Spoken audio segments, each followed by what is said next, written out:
Tuhan, selamat pagi, shalom buat kita semuanya. Pagi hari ini sedang jemaat Tuhan, kita hari ini sedang melaksanakan ibadah yang kedua dalam program live streaming atau ibadah live bagi kita semuanya hari ini. Dan saya terlalu yakin dan percaya bahwa Tuhan bekerja dalam segala situasi dan kondisi, dan Tuhan tidak pernah meninggalkan kita. Sebagaimana firman Tuhan berkata dalam ujian, kita tadi katakan bahwa Yesus itu dialah tetap Immanuel bagi kita semuanya. Amin, saudara. Saya percaya bahwa Tuhan akan selalu ada dalam kehidupan setiap kita. Saudara yang dikasihi Tuhan, pagi hari ini saya akan berbicara tentang bertumbuh ke arah Kristus. Sama-sama kita katakan bertumbuh ke arah Kristus. Saudara, pertumbuhan itu penting bagi kita, pertumbuhan iman itu penting bagi kita, dan itu yang Tuhan kehendaki tentunya. Ya, kita sudah mengikuti Kristus begitu lama, dan saya percaya bahwa setiap orang-orang percaya pasti akan mengalami pertumbuhan secara rohani. Saudara, sesuai dengan tema kita pada bulan April itu adalah Grace of Glory, anugerah untuk bertumbuh dan berkembang. Dan makanya tema kita hari ini kita akan bicara tentang pertumbuhan atau bertumbuh ke arah Kristus. Saudara yang dikasihi oleh Tuhan, bahwa ternyata tanpa kita sadari atau tanpa terasa bahwa minggu ini kita sudah masuk minggu sengsara. Ya, minggu sengsara itu adalah minggu terakhir dalam kehidupan Yesus di atas muka bumi ini. Ya, dan sebagaimana kita ketahui bahwa kesengsaraan itu adalah menjelang peristiwa penyalibannya dan juga kematiannya. Ya, dikuburkan lalu dia kembali bangkit dan duduk di sebelah kanan Allah Bapa. Saudara, itulah hari ini kita ada di minggu sengsara. Pada tanggal 10 nantinya kita akan merayakan hari kematian, dan tanggal 12 itu hari Paskah.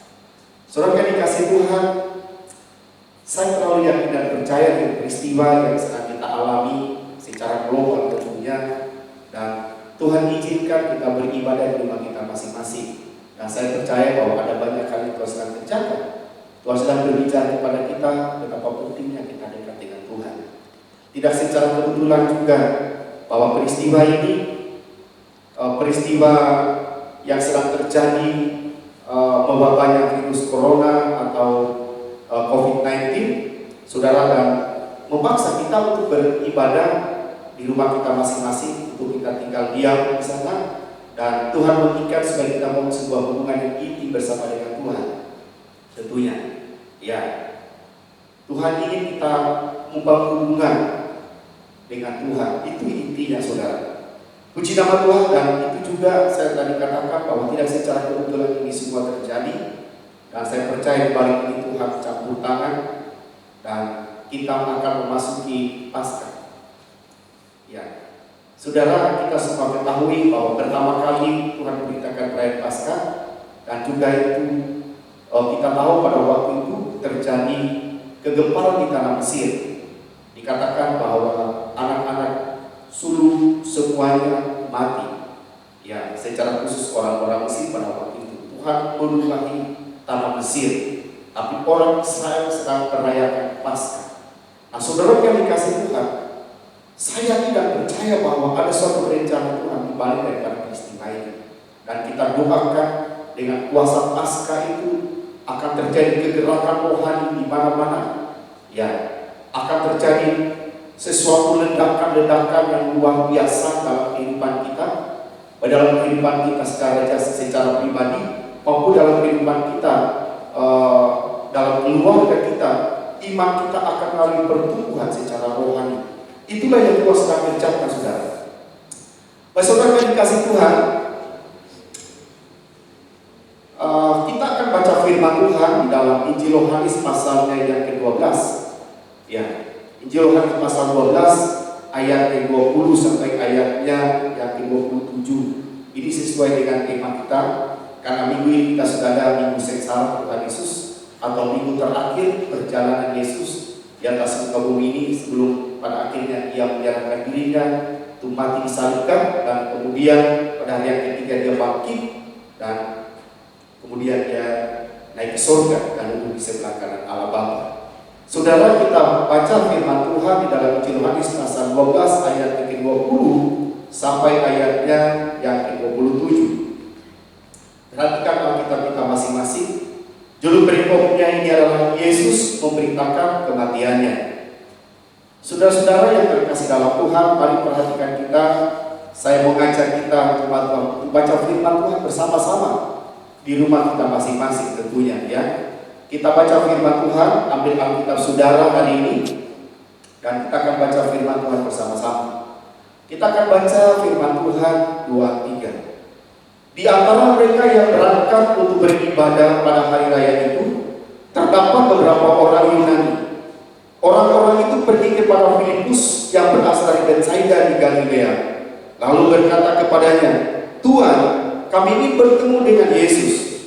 Filipus pergi memberitahukannya kepada Andreas. Andreas dan Filipus menyampaikannya pula kepada Yesus.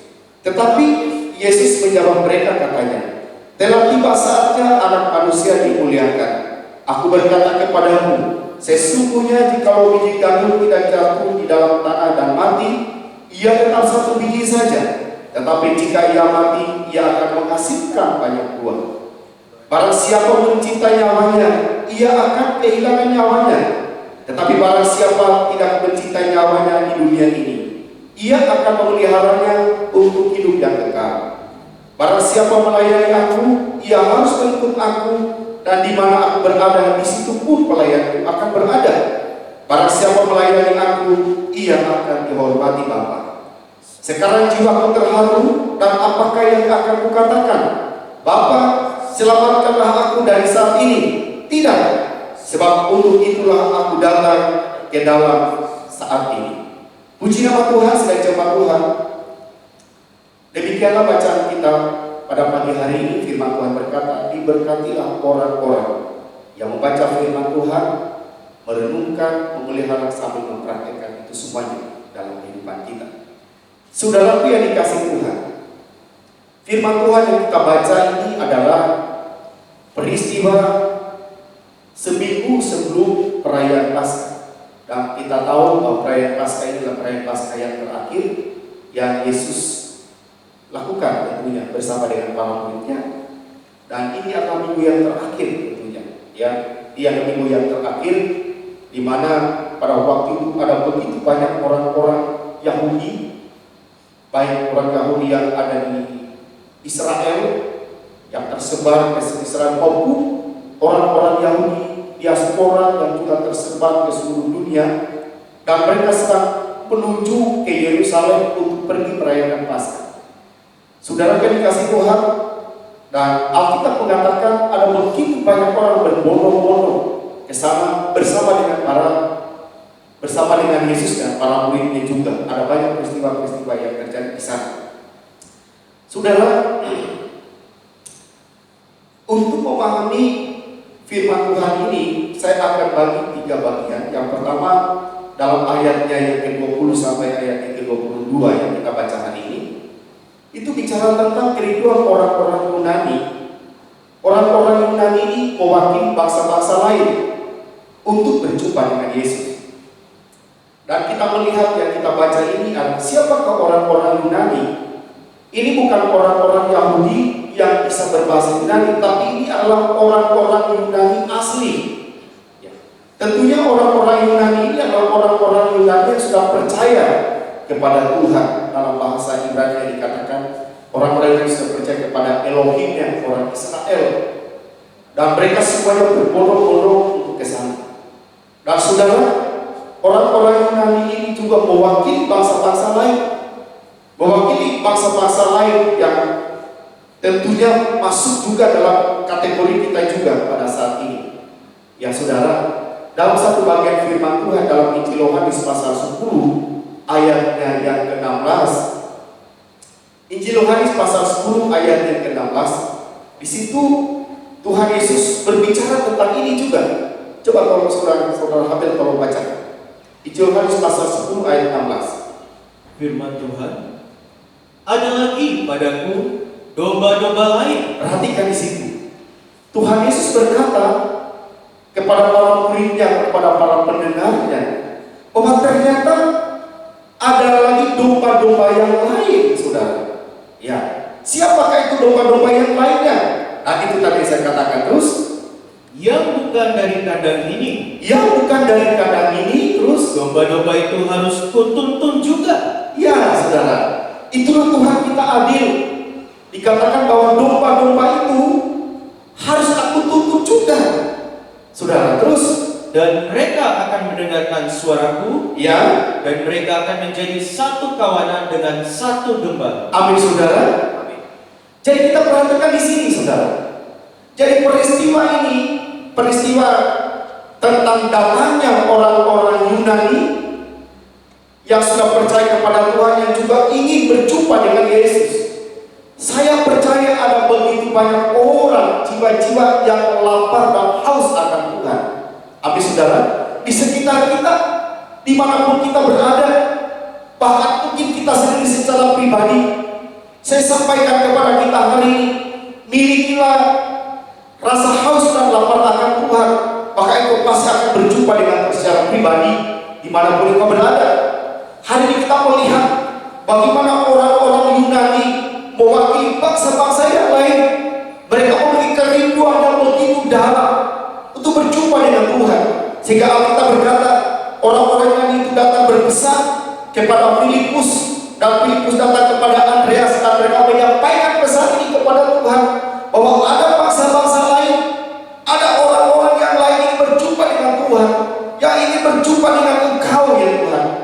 Itulah orang-orang Yunani di sini, mewakili bangsa-bangsa kita, mewakili kita, mewakili suku-suku bangsa kita pada hari ini, saudara, mewakili saudara-saudara yang saat ini sedang duduk mendengarkan firman Tuhan. Kita semuanya diwakili orang-orang ini, saudara, yang tadinya orang yang tidak dipedulikan, mungkin tidak disayang, tapi karena iman kita kepada Yesus, kita berjumpa dengan Tuhan, kita mendapatkan kemurahan itu. Makanya Tuhan Yesus berkata, sebelum ini terjadi, Dia sudah menyampaikan kepada para muridnya bahwa ada satu kawanan domba yang lain, artinya yang berbeda dengan domba-domba ini. Dan domba-domba ini juga dikatakan bahwa mereka juga itu harus dituntut, harus dikembalakan. Dan Tuhan juga berkata, domba-domba itu harus kutuntun, saudara, dan mereka akan mendengarkan suaraku. Dan itulah yang saat ini kita lihat, orang-orang Yunani ini begitu rindu sekali mendengarkan firman Tuhan, mendengarkan firman pengajaran. Amin, saudara. Haleluya. Mendengarkan suara pengajaran dikatakan di sini. Dan berkata, dan mereka akan menjadi satu kawanan, yang satu iman, sama seperti saudara dan saya, dan satu gembala. Siapakah itu gembala yang dimasukkan di sini, saudara? Itulah gembala agung kita, Tuhan kita Yesus Kristus, saudara. Nah, kita melihat di sini betapa luar biasanya. Itulah Tuhan kita, itulah iman kita, saudara. Dikatakan sebelum terjadi ini, Tuhan sudah berkata akan ada satu domba-domba yang lain. Ya, kalau dulu Dia datang, Tuhan berkata dalam satu ayat firman Tuhan, aku datang kepada domba-domba yang terhina dari orang Israel saja.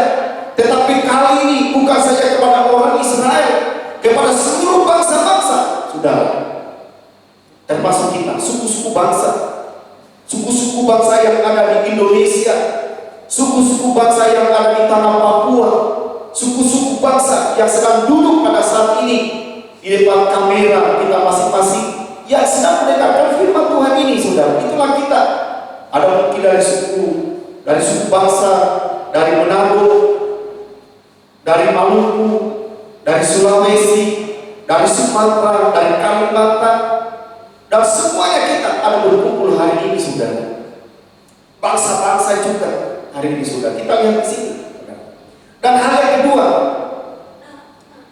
dalam ayat yang ke-23 dan 24 ini bicara tentang bagaimana Yesus memberitahukan akan kematiannya. Dan yang ketiga ini adalah Yesus beritahukan tentang rahasia bagaimana kita mengalami pertumbuhan iman secara permanen. Saudara, saya sudah menjelaskan yang pertama, saudara, bagaimana kerinduan bangsa-bangsa lain berjumpa dengan Tuhan. Dan kita melihat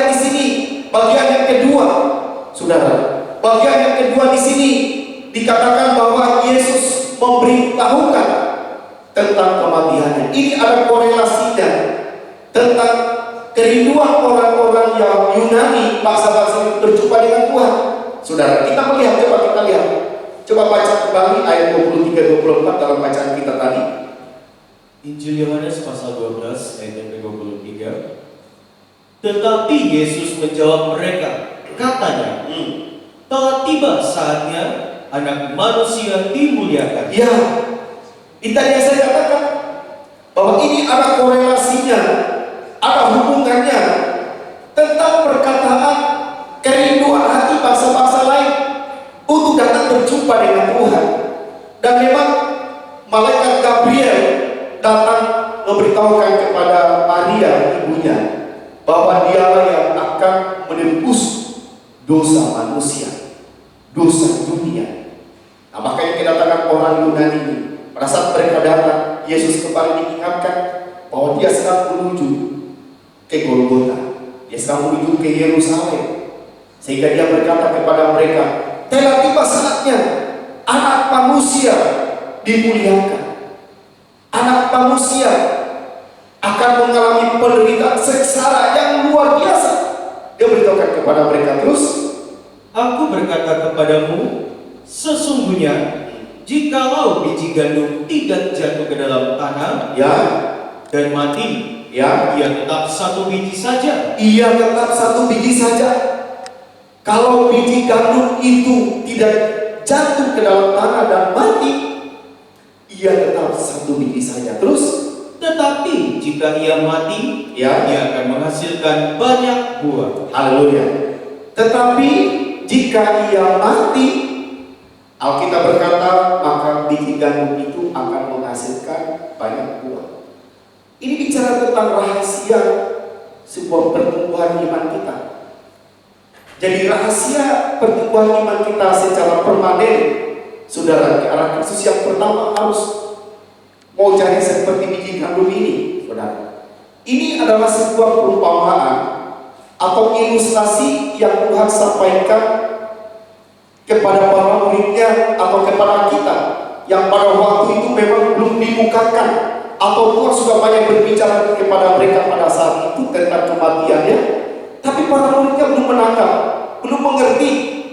Ya, mereka berpikir bahwa mereka masih akan sama-sama dengan Yesus sampai berapa puluh tahun yang akan datang. Kalau Tuhan datang hanya singkat saja kepada mereka, dia berjalan kepada mereka, dia bersama-sama dengan mereka, sehingga beberapa kali Tuhan menyampaikan bahwa Yesus nantinya akan mengalami aniaya, akan ditolak, akan mengalami penderitaan, dan bahkan sampai mati di atas kayu salib. Dia sudah menyampaikan kepada mereka. Dan firman Tuhan yang kita baca hari ini, saudara, Yesus kembali memberitahukan tentang kematiannya. Dia mengumpamakan tentang kematiannya sama seperti biji gandum, saudara. Kalau kita mungkin di sini biji-bijian, biji padi, biji padi sama seperti biji padi. Dikatakan kalau biji padi itu atau biji gandum itu tidak jatuh ke dalam tanah, kemudian biji gandum itu atau biji padi itu ia mati, ia kering, dan setelah ia kering, kemudian dengan proses alam yang ada, maka biji gandum itu mulai mengeluarkan bulir, mulai mengeluarkan akar, dan mulai mengeluarkan tumbuh, ya kan? Dan dia akan mulai bertumbuh sesuai dengan hukum alam yang ada waktu itu, ya kan? Ini rahasia. Dan dikatakan ketika biji gandum ini mulai tumbuh, dia tumbuh sampai masa ia akan berbuah, menghasilkan buah. Kalau tadinya biji gandum itu hanya satu saja biji gandum, dia akan berbuah banyak, ya kan? Dia akan berbuah banyak, ada banyak anak-anaknya, dicatat multiplikasi, baik multiplikasi jiwa-jiwa, multiplikasi tentang iman kita, itu akan terjadi di sana. Itu rahasianya, saudara. Itu rahasia. Nah, demikian pun juga Tuhan berkata, dia ingin berkata kepada mereka, jika dia tidak mati, ya, jika dia tidak mati, ia tidak biji gandum itu tidak jatuh ke dalam tanah, ya kan? Biji gandum dalam tanah itu artinya bahwa Yesus itu mengumpamakan sebagai biji gandum, dia harus jatuh ke dalam tanah. Dalam pengertian yang jatuh ke dalam tanah di sini artinya bahwa Yesus itu akan mengalami penderitaan, akan mengalami aniaya, ia akan ditolak, dicaci maki, dan lain sebagainya. Itu yang akan dialaminya, saudara. Itu yang akan terjadi di hari-hari terakhir, akan ditolak, saudara. Dan kemudian dikatakan akan masuk ke dalam tanah dan mati. Arti Yesus itu akan dikuburkan, dia mati, saudara. Tapi kita tahu semuanya kemudian nanti dia akan dibangkitkan pada hari yang ketiga. Jika Yesus tidak mati, Alkitab berkata, maka sia-sialah iman kita, sia-sialah pengorbanan kita, sia-sialah pelayanan kita selama ini. Ada begitu banyak orang-orang yang tidak percaya bahwa Yesus itu mati, bahwa Yesus itu yang mati. Orang berkata bahwa Yesus tidak mati. Mereka percaya tentang memegang kebohongan oleh para orang-orang Romawi pada waktu itu yang dikuatkan oleh imam-imam, saudara. Dan sampai hari ini berita tetap ada. Tapi bagi kita orang-orang percaya, saudara, kita percaya bahwa Yesus itu mati. Sebab kalau Yesus tidak mati di atas kayu salib, tentunya tidak akan ada multiplikasi jiwa-jiwa, tidak akan ada gereja hari ini, tidak ada saudara dan saya hari ini, saudara, kalau Yesus itu tidak mati. Karena percuma saja pemberitaan kita, percuma saja Injil itu diberitakan kalau Yesus itu tidak mati, saudara. Makanya Tuhan Yesus berkata demikian, ia harus mati, ia harus jatuh dulu ke dalam tanah, mengalami penderitaan, mengalami aniaya, dan melewati proses itu. Ia dikuburkan, kemudian ia akan bangkit. Dan berita kematian dan kebangkitan Yesus itu berita sentral yang disampaikan oleh gereja mula-mula, yang disampaikan oleh para murid-murid, dan sampai hari ini berita sentral itu tentang kematian Yesus tetap disampaikan, saudara. Haleluya. Dan kita melihat di sini, saudara, sama seperti biji gandum tadi ini, saudara. Kalau biji gandum ini tidak jatuh ke dalam tanah, yang melalui proses apa, saudara? Harus mengalami penderitaan. Gandum ini dia harus jatuh ke dalam tanah melalui penderitaan. Terik matahari akan menyinari tubuhnya sampai ia kering. Pada malam hari, saudara, ia akan mengalami kedinginan, mungkin salju, badai atau apapun juga hujan, ia akan tetap ada di sana sampai ia mulai bertumbuh, saudara. Jadi rahasia pertumbuhan iman kita, pertumbuhan rohani kita itu harus mau menjadi seperti biji gandum ini yang rela mati. Apa yang dimatikan? Keinginan dari kita, tabiat kita, saudara. Manusia kita. Amin, saudara. Manusia kita. Kalau kita tidak mati, maksudnya bukan mati secara jasmani, saudara, maka kita tidak akan mungkin mengalami pertumbuhan rohani. Ada begitu banyak orang yang berkata, kenapa saya tidak bertumbuh? Kenapa iman saya tidak mengalami pertumbuhan yang luar biasa? Kenapa teman saya baru percaya dia sudah bertumbuh luar biasa? Sudah menghasilkan banyak jiwa-jiwa, sudah banyak orang-orang yang dimenangkan. Kenapa saya tidak, saudara? Nah, jawabannya ini, engkau belum mati, saudara. Kalau engkau mau mati, engkau belum mau bermultiplikasi, menghasilkan banyak jiwa-jiwa, saudara, memenangkan banyak jiwa, maka kau harus mati. Mati terhadap diri sendiri tentunya, mati terhadap malu kita, mati terhadap ego kita, tersinggung kita. Ini hal-hal yang kecil, sifat-sifat yang kecil, saudara. Kalau kita tidak bisa meninggalkan hal itu, tidak akan bertumbuh kita. Kita akan tetap menjadi kanak-kanak rohani, saudara. Amin, saudara. Nah, ini rahasia sebuah pertumbuhan, harus mau melewati proses itu. Amin, saudara. Itu rahasianya. Gereja sampai hari ini ada karena Yesus rela mati di atas kayu salib, yang telah menderita. Kalau tidak mungkin gereja ada, saudara. Makanya dia berkata kepada muridnya ketika dia mulai mulai berkata demikian, dia tahu ini peristiwa yang tidak gampang, peristiwa kematian. Saudara, dia tahu bahwa hari kematiannya sisa berapa waktu saja, 1 minggu saja. Makanya dia berkata dalam ayat 27, dia berkata, sekarang jiwaku terharu, sekarang jiwaku sedih. Coba baca. Injil Yohanes pasal 12 ayat yang ke-27.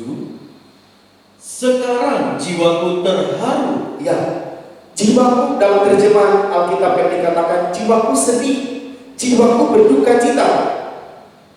Terus, Dan apakah yang akan kukatakan? ya, apa yang aku katakan? Apa yang akan aku katakan, saudara? Ketika dia mengingat bahwa sedikit waktu lagi dia sudah akan mati di atas kayu salib sebagai manusia biasa, sebagai seorang manusia dia sedih, dia berduka cita. Terus, Bapa, selamatkanlah aku dari saat ini. apakah kau akan berkata kepada Bapa, selamatkanlah aku dari saat ini? Dia bisa saja berkata kepada sang Bapa supaya Tuhan menjauhkan cawaan ini daripadanya. Tetapi apa katanya? Tidak, sebab untuk itulah aku datang ke dalam saat ini. Haleluya. Dia berkata tidak, sebab untuk itulah aku datang ke dalam dunia ini untuk menyerahkan hidup mau mati. Karena ini sebuah visi yang Allah berikan kepadanya. Saudara, tadi saya katakan bahwa kematian Yesus itu adalah tema sentral yang disampaikan oleh para rasul, oleh gereja mula-mula, dan tema tentang kematian Yesus itu tetap sama sampai hari ini, tetap diberitakan. Dan ini dikatakan saya kasih kalau boleh saya katakan tema utama dari Injil kasih karunia. Inilah berita tentang kematian Yesus yang selalu disampaikan. Tidak ada, saudara, berita yang lain yang kita sampaikan selain daripada tentang salib Kristus, selain daripada kematian Kristus. Itu yang disampaikan, saudara. Iya. Coba kita lihat 1 Korintus 15 ayat 1 sampai 4. Coba kita baca ini. Ini tema sentral yang disampaikan oleh gereja, mulai dari gereja awal, gereja mula-mula, gereja abad pertama hingga sampai saat ini. Tetap berita yang sama yang kita sampaikan. Terus 1 Korintus 15 ayat 1 sampai ayat yang keempat. Firman Tuhan. Dan sekarang, Ya. saudara-saudara, Dan sekarang saudara-saudara, aku mau mengingatkan kamu kepada Injil ya, yang aku beritakan kepadamu. perhatikan di situ apa kata firman Tuhan. Dia berkata bahwa aku mau mengingatkan kamu kepada Injil yang aku beritakan kepadamu. Jadi kembali kita diingatkan tentang berita firman Tuhan, berita Injil yang disampaikan kepada kita hari ini terus. Dan yang kamu terima, Ya, dan yang ada dalamnya kamu teguh berdiri. dan dikatakan di sini apa? Dan yang di dalamnya, di dalam Injil kasih karunia itu, kamu teguh berdiri. Amin, saudara. Haleluya. Terus, Oleh Injil itu kamu diselamatkan. oleh Injil itu kamu diselamatkan. Tidak ada yang lain. Kita diselamatkan oleh Injil. Amin, saudara. Terus, Asal kamu teguh berpegang padanya, ya, asal kamu tetap teguh berpegang kepada berita Injil itu. Terus, seperti yang telah kuberitakan kepadamu, ya, kecuali kalau kamu telah sia-sia saja menjadi percaya. terkecuali dikatakan ini, kalau kamu telah sia-sia saja menjadi percaya. Artinya di sini terkecuali kalau kamu menjadi orang-orang Kristen yang tidak ada perubahan hidupnya, orang-orang Kristen yang tidak sungguh-sungguh percaya kepada Injil, percaya kepada firman Tuhan, percaya kepada janji-janji apa yang disampaikan kepada kita, itu sia-sia adanya. Amin, saudara. Makanya di sini dikatakan kita harus tetap teguh berpegang kepada Injil yang disampaikan kepada setiap kita. Ke dalam Injil itulah kita diselamatkan. Amin, saudara. Kita menerima keselamatan dalam Kristus Yesus. Terus, Sebab yang sangat penting telah kusampaikan kepadamu. Ya, sebab yang sangat penting telah aku sampaikan kepadamu, yaitu apa yang telah kuterima sendiri. Ya, Paulus berkata yaitu apa yang aku terima sendiri, ya, ialah bahwa Kristus telah mati karena dosa-dosa kita. Ini pesan Injil. Dia berkata bahwa Kristus telah mati karena dosa-dosa kita. Terus Sesuai dengan kitab suci, sesuai apa yang telah dinubuatkan dalam kitab perjanjian lama. Jadi berita tentang kematian Yesus tidak hanya disampaikan pada waktu itu saja, tetapi jauh sebelum peristiwa ini terjadi. Alkitab berkata sejak dari pembuatan para nabi dalam kitab perjanjian lama itu telah disampaikan, saudara, bahwa nantinya dia akan mati, dia akan jatuh ke dalam tanah, dia akan menderita, dia akan menerima cawan, saudara. Cawan kematiannya itu sudah dinubuatkan, itu sudah diberitakan oleh para nabi sebelumnya, saudara dikasih Tuhan. Dan inilah berita sentral yang disampaikan gereja hingga sampai hari ini, saudara. Gereja sampai hari ini dia kuat, kita kuat berdiri, sekalipun saudara akan dikasih Tuhan, sekalipun gereja mengalami banyak tantangan, banyak aniaya, ada begitu banyak orang-orang yang bangkit kemudian berusaha untuk mengejutkan gereja, tapi tidak bisa, saudara. Terus bahwa ia telah dikuburkan, ya, ia telah dikuburkan, ia telah jatuh ke dalam tanah. Terus dan bahwa ia telah dibangkitkan kemudian biji gandum itu dia mulai bertumbuh terus pada hari yang ketiga sesuai dengan kitab suci. Amin, saudara. Kita melihat di sini kitab nubuatan, kitab nubuatan bagi kita semua. Ya, bukan lagi dua kitab sudah tergenapi dalam kematian Yesus. Jadi Alkitab berkata bahwa biji gandum itu kalau dia ingin bermultiplikasi, dia ingin menghasilkan banyak jiwa, menghasilkan banyak biji-biji gandum yang lainnya, maka dia harus jatuh dulu melewati proses kehidupan. Demikian pun juga Yesus dikatakan harus melalui proses kehidupan, proses aniaya, supaya gereja ada, supaya gereja bertumbuh. Makanya sampai hari kalau gereja masih ada, sekalipun dalam kondisi keadaan hari ini, gereja tidak kurang akal, kita tetap beribadah. Ini bukan masa yang sukar, ini hanya masa yang sulit bagi kita, ya kan? Kita masih diizinkan beribadah, bahkan di rumah kita masing-masing beribadah. Sudah, belum, ini baru, saya katakan ini baru awal daripada permulaan penderitaan itu, sudah. Tapi kita masih beribadah, puji Tuhan. Demikian pun juga kita, saudara, secara iman. Kalau kita ingin multiplikasi iman kita bertumbuh, maka kita harus rela mengalami penderitaan. Amin, saudara. Aniaya. Maksudnya di sini harus melewati proses kehidupannya. Seperti apa adanya proses iman. Karena Alkitab berkata orang Kristen yang sungguh-sungguh pasti akan mengalami aniaya, akan mengalami penderitaan. Ya, penderitaan secara daging tentunya, saudara. Saudara akan dikasih Tuhan. Ini, saudara. Puji Tuhan. Saudara akan dikasih Tuhan. Bagaimana rahasianya supaya kita mengalami pertumbuhan iman secara permanen, mengalami pertumbuhan iman ke arah Kristus, bukan ke arah siapa. Jadi perjalanan iman kita itu tertuju kepada Yesus, karena Yesus itu adalah teladan kita yang sempurna. Amin, saudara, bukan kepada manusia. Ya, pertumbuhan iman kita harus tertuju kepada Yesus, karena Yesus itu teladan kita yang sempurna. Bagaimana kan caranya? Pertama kali katakan kita harus menjadi rela menjadi seperti biji gandum itu yang rela mati, jatuh ke dalam tanah, yang mati, kemudian dia akan bertumbuh, berbuah, dan dia menghasilkan banyak biji-biji gandum yang lainnya. Demikian pun juga kita, gereja harus bertumbuh, ya kan? Melalui apa? Banyak jiwa-jiwa. Siapa menangkan jiwa-jiwa? Kita semua sebagai pemenang jiwa, siapapun kita sudah. Nah, yang berikutnya di sini adalah bagaimana rahasia supaya kita mengalami pertumbuhan iman secara permanen ke arah Kristus. Yang kedua di sini dikatakan kita harus rela menderita karena Kristus. Ya. Coba baca 25. Yohanes pasal 12 tadi. Firman Tuhan Injil Yohanes pasal 12 ayat yang ke-25.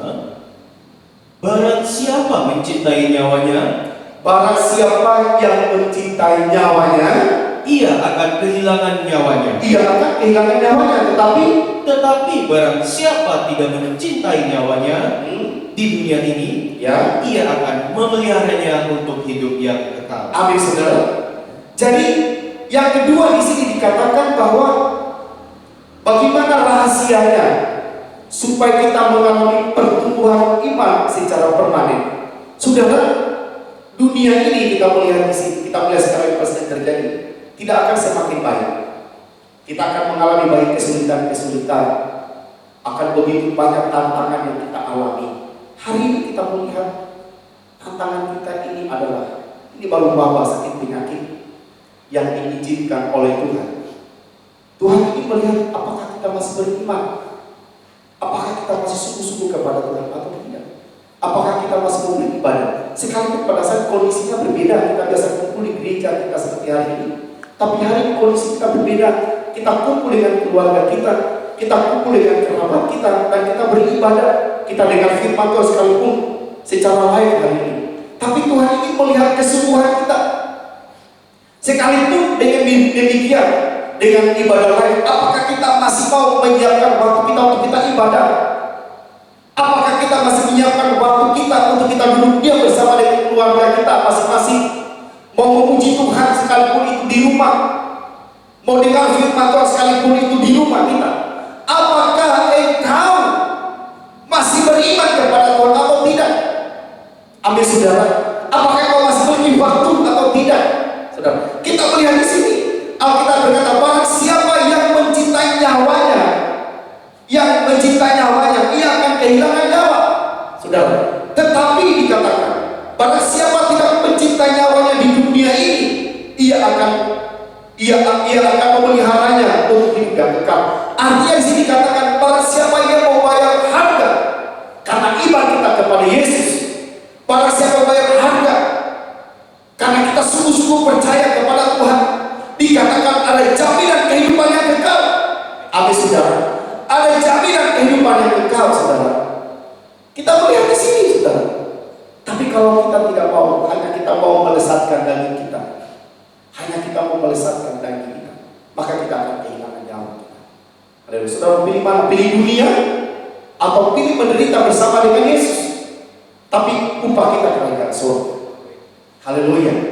Kita harus serius ini saudara. Ada satu contoh dalam Alkitab, itu adalah Demas. Demas ini rekan sepelayanan Paulus bersama dengan Timotius, bersama dengan Titus, bersama dengan teman-teman yang lain, bersama dengan Lukas. Mereka ini satu pelayanan. Tetapi Demas ini tidak kuat menderita, tidak membayar harga dalam pelayanan bersama dengan para rasul, bersama dengan Paulus waktu itu.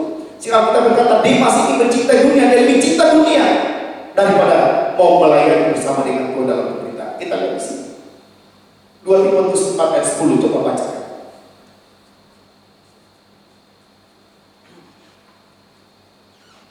Firman Tuhan 2 Timotius 4 ayat 10. Karena Demas telah mencintai dunia ini.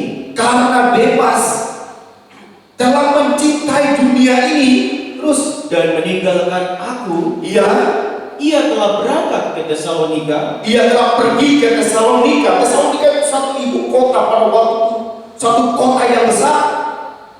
Dia pergi ke Tesalonika. Dia sudah tidak mau lagi ada di ladang pelayanan. Dia memilih Tesalonika. Dia memilih kota-kota yang lainnya daripada tinggal bersama dengan Paulus dalam pelayanan mereka. Terus Kreskes telah pergi ke Galatia, ya, dan Titus ke Dalmatia. mereka meninggalkan dia. Tapi dikatakan di sini Demas ini dia pilih pergi ke Tesalonika. Yang lainnya seperti Titus, seperti siapa teman-teman, mereka pergi ke sana untuk melayani. Tetapi Demas ini dia tinggalkan.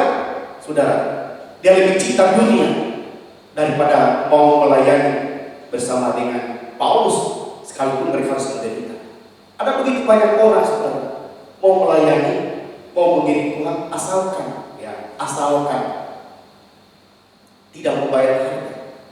Kalau kita mau menjadi seorang murid Kristus yang sejati, mau melayani, harus kita bayar harga. Amin saudara, harus kita bayar harga. Injil Matius 16 ayat 20 yang dikatakan begini, apa gunanya seorang memperoleh seluruh dunia? Apa gunanya engkau memperoleh dunia ini dan segala kenyamanannya? Apa gunanya engkau memiliki harta yang banyak, uang yang banyak, investasi yang banyak, engkau memiliki keberhasilan, kesuksesan di dunia usaha atau apapun, tetapi kalau akan kehilangan nyawa itu apa? Saudara, sini dikatakan, apa gunanya seorang memperoleh seluruh dunia ini tetapi kehilangan nyawanya?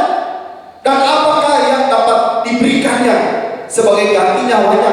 Sama seperti Demas, dia membeli dunia dengan kenyamanannya, dia membeli dunia karena dia tidak tahan bayar harga. Tapi Tuhan berkata, apa gunanya kita memperoleh seluruh dunia ini, tapi pada akhirnya kita akan kehilangan nyawa. Kita tidak bisa menebus dosa kita sendiri. Di sini dikatakan, dan apakah yang dapat diberikannya sebagai ganti nyawanya? Kita tidak bisa menebus dosa kita sendiri, saudara. Hanya satu pribadi, yaitu Yesus Kristus. Amin, saudara. Apa gunanya kamu memperoleh hidup? Apa gunanya kamu memperoleh kenikmatan dunia ini? Tapi kalau kehilangan nyawa, untuk apa? Percuma. Percuma engkau memiliki keberhasilan, karir yang bagus mungkin, jabatan yang bagus, karir yang luar biasa, tapi kalau kehilangan nyawa, percuma kau memiliki banyak uang, banyak investasi, tapi kalau akan kehilangan nyawa, percuma, saudara. Coba kita buka 1 Yohanes 2, 15-17. Saudara, cinta akan dunia akan membuat kita kehilangan nyawa. 1 Yohanes. Ini pesan sang rasul bagi kita semua hari ini. 1 Yohanes pasal 2 15-17. Ini penting bagi saudara, bagi jemaat Tuhan. Kita perhatikan ini baik-baik. Jangan sampai kita masih menjadi Kristen, tapi sekarang kita kehilangan nyawa karena keinginan akan dunia ini, saudara.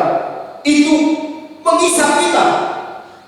Sudah, terus firman Tuhan, janganlah kamu mengasihi dunia dan apa yang ada di dalamnya. Perhatikan, ini perhatian bagi kita semua. Janganlah kamu mengasihi dunia dan apa yang ada di dalamnya. Terus, jikalau orang mengasihi dunia, ya, maka kasih akan Bapa tidak ada di dalam orang itu. dua saja. Apakah kamu mengasihi Tuhan dan harus bayar harga, bahkan menderita sekalipun? Atau kamu akan mengasihi dunia, melesatkan keinginan daging kita? Terus, tapi kalau kita mengasihi dunia, artinya kasih akan Bapa itu tidak ada. Tapi kalau kita mengasihi Tuhan dengan resiko iman yang harus kita tanggung, maka kasih akan Bapa itu kita memiliki. Ini saja, saudara. Terus, sebab semua yang ada di dalam dunia, ya, perhatikan. Sebab semua yang ada di dalam dunia, perhatikan, yaitu apa? keinginan daging, Pertama keinginan daging, terus dan keinginan mata, kenikmatan mata, terus serta keakuan hidup, kesombongan. Karena segala sesuatu yang kita miliki dalam dunia ini, terus bukanlah berasal dari Bapa, bukan berasal dari surga, tetap melainkan dari dunia. Amin, saudara. Haleluya. Perhatikan di sini, saudara. Sebab semua yang ada dalam dunia ini akan lenyap. Semua yang akan lenyap. Terus, dan dunia ini sedang lenyap dengan keinginannya. perhatikan, dunia ini sedang lenyap dengan keinginannya. Terus, tetapi orang yang melakukan kehendak Allah, ya, sekali lagi apa? Tetapi orang yang melakukan kehendak Allah, terus tetap hidup selama-lamanya. amin, saudara. Tetap hidup selama-lamanya. Artinya, saudara, orang-orang yang melakukan firman Allah, orang-orang yang mau hidup di dalam kehendak Allah, Firman Allah berkata, sekalipun dia menderita mungkin di dunia, kita mengalami penderita secara daging, secara dunia kita menderita. Tetapi firman Tuhan katakan, kita akan tetap hidup sampai selama-lamanya. Kita punya kehidupan yang kekal. Amin saudara. Saudara pilih mana? Cinta dunia, tapi hidupnya hanya sampai dunia ini saja, atau saudara cinta akan Tuhan, tetapi bayar harga, tapi hidup selama-lamanya? Mau pilih yang mana? Haleluya. So pilih yang mana? Katakan kiri kanan, mau pilih mana? Cinta dunia, tetapi kamu akan kehilangan nyawa, atau cinta Tuhan, tapi bayar harga? Cinta Yesus bayar harga, tapi hidup kekal. Ada upahnya. Pilih mana? Saudara. Haleluya. So kita pilih mana? Terserah kita. Dan ingat dikatakan, dunia ini sedang lenyap dari segala keinginannya. Dunia ini tidak akan tinggal tetap sampai selama-lamanya. Ada satu waktu dunia ini akan hilang. Akan ada satu waktu apa yang kita miliki akan hilang lenyap. Akan hilang lenyap. Tidak ada yang kekal di dunia ini, saudara. Semuanya susut adanya. Semua susut, saudara. Dan intinya dunia ini akan hilang lenyap. Jadi intinya hari ini pesan kita, cinta Tuhan. Sungguh-sungguh cinta Tuhan. Jangan pernah lepaskan. Layani Tuhan sekalipun kau mengalami penderitaan. Jangan jadi seperti Demas, lebih cinta dunia, tapi dia kehilangan nyawa. Mungkin kita hari ini tanpa kita sadari, kita menjadi seperti Demas. Kita sedang kehilangan. Hari ini mari kita kembali kepada Tuhan. Amin saudara. Sungguh-sungguh cinta Tuhan lebih daripada segala-galanya. Tuhan Yesus berkata begini, sekali lagi saya ulang, dia berkata begini. Dalam bacaan kita tadi dia berkata bahwa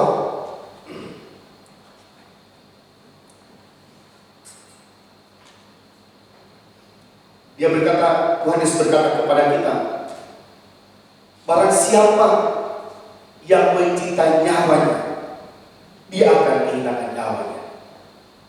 Artinya mencintai nyawa, mencintai dunia, maka kita akan kehilangan dunia, kita akan kehilangan nyawa kita. Tetapi barang siapa yang tidak mencintai nyawanya, rela menderita, maka dia akan beroleh kehidupan yang kekal. Itu pesannya bagi kita hari ini. Kalau kau mencintai dunia, kau akan kehilangan nyawa. Dunia akan mengisap kau masuk ke dalamnya, dan kau akan kehilangan nyawa. Dan hari ini kita kembali kepada Tuhan. Dan Rasul Yohanes, saudara, dia menasihati kita supaya jangan kita mengasihi dunia dan apa yang ada di dalamnya. Dia memberikan nasihat kepada kita, jangan kau mengasihi dunia dan apa di dalamnya. Artinya apa? Cinta kita kepada Tuhan. Kalaupun engkau hari ini kau diberikan kenikmatan oleh Tuhan, nikmati, saudara. Tapi jangan cinta kita itu, saudara, terikat di sana. Silakan Tuhan memberkati kita, memberikan kau kesuksesan, karirmu naik, puji Tuhan. Engkau sukses, engkau memiliki jabatan, engkau sukses, puji Tuhan. Usahamu diberkati, puji Tuhan. Bisnismu diberkati, puji Tuhan. Engkau mungkin memiliki banyak investasi, puji Tuhan. Tetapi cintamu itu jangan terikat di sana. Cinta kita tak terikat kepada Tuhan. Amin saudara. Apa yang Tuhan berikan kepada kita itu berkat yang akan menjadi berkat bagi kita, bukan masalah bagi kita, saudara. Haleluya. Hal yang ketiga di sini, saudara. Apalagi rahasianya supaya kita memperoleh pertumbuhan iman secara permanen karena Kristus. Yang kedua di sini adalah supaya kita melayani Tuhan seturut dengan kehendak Kristus. Kita melayani Kristus dan kita menjadikan Yesus teladannya. Coba baca ayat 26 Injil Yohanes 12:26. Injil Yohanes pasal 12 ayat 26. Barang siapa melayani aku, ia harus mengikut aku, dan di mana aku berada, ya, di situ pun pelayananku akan berada. Ya, barang siapa melayani aku, perhatikan, barang siapa melayani aku, ia akan dihormati Bapa. Amin saudara. Jadi luar biasanya kita hari ini dikatakan, barang siapa yang melayani aku. Ada amin saudara, melayani Tuhan bukan hanya pelayanan kali ini saudara, tapi ada begitu banyak pelayanan-pelayanan yang lainnya. Di mana berkata, lakukan sesuatu seperti kau melakukan untuk Tuhan. Artinya kita melayani, kita hidup semua karena anugerah Tuhan. Tapi perhatikan di sini ada syaratnya. Tuhan berkata, barang siapa yang melayani aku, ia harus mengikuti aku, dan di mana aku berada, di situ pun pelayan berada. Artinya saudara, kita hidup ini, kita menjadi orang-orang yang percaya kepada Tuhan. Kita harus meneladani Yesus. Amin saudara. Kita harus melayani Yesus. Kalau engkau berkata, saya ini pengikut Kristus, saya orang Kristen yang sejati, tapi syaratnya kita harus meneladani Yesus. Amin saudara. Kita harus menjadikan Yesus teladan kita yang sempurna.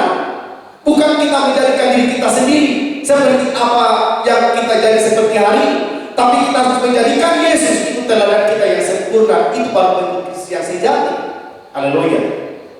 Perhatikan di sini katakan, barang siapa yang melayani aku.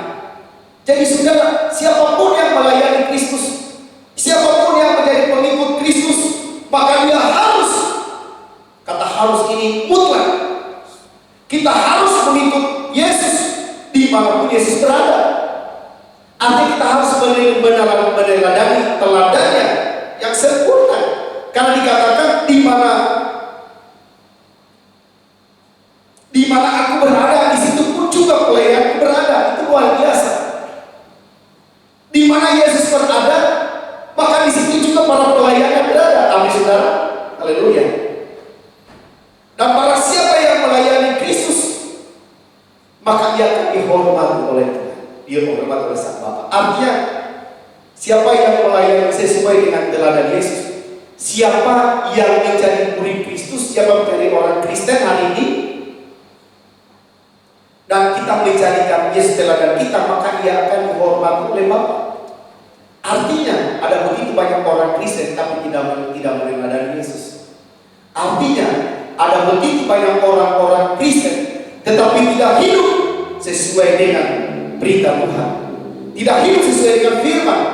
Makanya di sini dikatakan, barang siapa melayani aku, ia harus mengikuti aku, karena di mana aku berada, di situ juga pelayan berada, di situ juga pelayan berada. Ini gambaran Yesus sebagai raja. Di mana yang sang raja ada, di situ juga para pelayannya ada. Amin saudara. Dan barang siapa yang melayani Kristus, maka ia akan dihormati oleh Bapa. Ada amin saudara. Anda ingin mendapatkan penghormatan sang Bapa seperti Stefanus ketika ia menyerahkan hidupnya, Yesus berikan penghormatan. Ia disambut oleh Bapa, ia disambut oleh Tuhan. Kenapa? Karena ia melayani Tuhan. Jadi Kristus teladan, ia rela menderita, menyerahkan hidupnya demi Tuhan. Nah, kita lihat di sini teladan apa yang diberikan Yesus kepada kita. Nah, kita lihat di sini Filipi 2:6-8. Kalau bacakan, ini ayat paling terakhir. Filipi 2 ayat 6-8. Firman Tuhan, yang walaupun dalam rupa Allah, Ya, tidak menganggap kesetaraan dengan Allah itu sebagai milik yang harus dipertahankan. ini teladan. Dikatakan walaupun Yesus itu dalam rupa Allah, tapi dia tidak menganggap kesetaraan dengan Allah itu sebagai milik yang harus dipertahankan. Terus, Melainkan telah mengosongkan dirinya sendiri, ia mengosongkan dirinya sendiri. Terus, dan mengambil rupa seorang hamba, dan dalam keadaannya sebagai Allah, sebagai Tuhan secara pribadi, ia mengosongkan dirinya dan ia mengambil rupa sebagai seorang hamba. Artinya dia memakai pakaian manusia. Terus, dan menjadi sama dengan manusia, dan ia rela menjadi sama seperti manusia. Terus, dan dalam keadaan sebagai manusia, ia telah merendahkan dirinya. perhatikan, ia merendahkan dirinya. Ini teladan. Kita harus memiliki roh kerendahan hati. Terus, dan taat sampai mati, bahkan sampai mati di kayu salib. amin saudara. Ini teladan. Alkitab berkata Yesus itu dalam keadaan sebagai Allah 100%. Ia tidak mau mempertahankan itu sebagai pribadi, sebagai Allah. Bahkan dikatakan ia mengambil rupa sebagai seorang hamba, seperti seorang hamba, dan bahkan dia menjadi sama seperti kita manusia. Dia pakai. Ketika Yesus datang ke dalam dunia ini, ingat, dia tidak berhenti menjadi Allah. Dia tetap Allah 100%. Haleluya. Dia tetap jadi Allah 100%. Dia hanya memakai pakaian, baik pakaian sebagai hamba, pakaian sebagai manusia. Dan dikatakan, dan dalam keadaan sebagai manusia, ia merendahkan dirinya, dan dia taat sampai mati, bahkan sampai mati di atas dosa. Saudara, ini teladan. Teladan apa yang Yesus yang kita teladani dalam kehidupannya? Yang pertama, teladan itu seorang pribadi yang rendah hati. Yang rendah hati. Sekalipun dia kadang sebagai Tuhan, dia tidak mempertahankan. Siapa kita, saudara? Kita mungkin memiliki status sosial yang tinggi, katakanlah, ya kan? Status sosial yang tinggi. Engkau seorang yang sukses, seorang bos, big boss, atau apapun juga namanya. Tapi ketika di dalam hadirat Tuhan, sama kita melayani Tuhan, kita kerendahan hati. Roh kerendahan hati harus kita miliki dalam kehidupan kita, saudara. Orang yang rendah hati itu, saudara, akan mewarisi bumi ini, kata firman Tuhan. Sama seperti Tuhan. Jadi inilah teladan yang Tuhan berikan kepada kita. Sebagai murid Kristus yang sejati, maka roh kerendahan hati itu mutlak kita miliki, saudara. Harus mau rendah hati, mau rela berbagi, rela menderita. Dikatakan bahkan sebagai manusia ia merendahkan dirinya dan taat sampai mati, rela menderita. Demikian pun juga kita harus rela menderita, memiliki pikiran Kristus, pikiran mau menderita, mau pikiran bayar harga. Saudara, mungkin kita tidak bisa lihat seperti Kristus, tapi kita harus rela bayar harga demi iman kita kepada Tuhan. Orang yang tidak membayar harga tidak akan mungkin dia mengalami pertumbuhan secara rohani. Tidak akan pernah bertumbuh. Kalau engkau tidak membayar harga, saudara, rela bayar harga, engkau tidak akan pernah mengalami pertumbuhan secara iman. Tapi kalau kita mau rela bayar harga, rela menderita, karena iman kita, pasti engkau bertumbuh secara rohani. Pasti engkau mengalami pertumbuhan iman, saudara. Multiplikasi pasti banyak, jiwa-jiwa pasti engkau menangkan. Yesus, rahasia kemenangan Yesus itu dia rela merendahkan dirinya, rela menderita. Dia taat bahkan sampai mati, bahkan sampai mati di atas dosa. Dia rela itu, saudara. Rela. Makanya dalam Injil Yohanes pasal 13 situ dikatakan bahwa Yesus memberikan teladan kepada para muridnya. Teladan apa? Mau rela menderita, mau rela menanggalkan dia sebagai Tuhan dan Guru. Dia rela melepaskan pakaiannya, pakaian gurunya, ya kan? Dan dia mau apa? Membasuh kaki para muridnya. Dia rela merendahkan diri, basuh kaki. Dia mencuci kaki para muridnya sebagai tanda kerendahan hati.